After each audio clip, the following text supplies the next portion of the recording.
آج ہم بات کریں گے حصور کے گاؤں کی بربادی کے بارے میں۔ ناظرین، حصور یمن کا ایک گاؤں تھا۔ اس گاؤں والوں کی ہدایت کے لیے حضرت موسیٰ بن میشر علیہ السلام کو بھیجا گیا تھا، جو حضرت یعقوب علیہ السلام کے پڑپوتے تھے۔ گاؤں والوں نے آپ کی خوب توہین کی اور آپ کو جھٹلا دیا اور اس کے بعد آپ کو قتل کر دیا۔ اس ناجائز حرکت پر خدا کا قہر و غضب اور اس کا عذاب گاؤں والوں پر اتر پڑا۔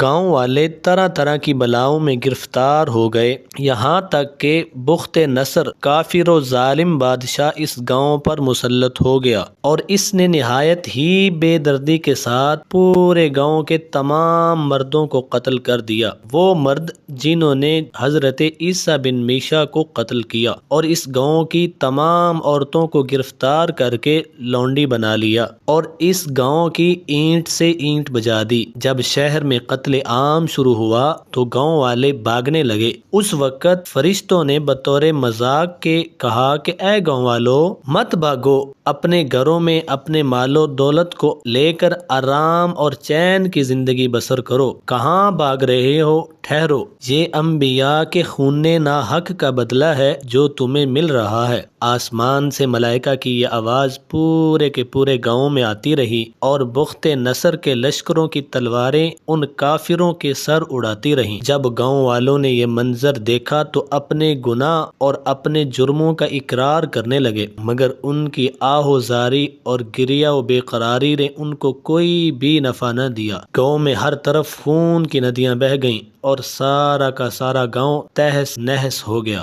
اس کو قرآن مجید میں یوں بیان کیا گیا، جس کا مفہوم یہ ہے: اور کتنی ہی بستیاں ہم نے تباہ کر دیں کہ وہ ظالم تھیں، اور ان کے بعد دوسری قوم پیدا کر دی، تو جب انہوں نے ہمارا عذاب دیکھا تو وہ اس سے بھاگنے لگے۔ تو فرشتوں نے کہا کہ مت بھاگو، لوٹ جاؤ ان آسائشوں کی طرف جو تم کو دی گئی تھیں اور اپنے مکانوں میں جاؤ۔ شاید تم سے لوگوں کو کچھ پوچھنا ہو تو وہ بولے، ہائے رے ہماری خرابی، بے شک ہم ظالم تھے۔ تو وہ لوگ یہی پکارتے رہے یہاں تک کہ ہم نے انہیں کاٹ کر بچھایا ہوا کھیت بنا دیا۔ اور بعض مفسرین کرام نے فرمایا کہ اس آیت میں گاؤں سے مراد گزشتہ ہلاک شدہ امتوں کے گاؤں ہیں، یعنی حضرت نوح، حضرت لوط، حضرت صالح اور حضرت شعیب علیہ السلام کی قوموں کی بستیاں جو طرح طرح کے عذابوں سے ہلاک اور برباد کر دی گئی تھیں۔ ناظرین، اس واقعہ سے جو ہمیں درس ہدایت ملتا ہے، حضرات انبیاء علیہ السلام کی تکذیب و توہین اور ان کی ایذا رسانی اور قتل، یہ سب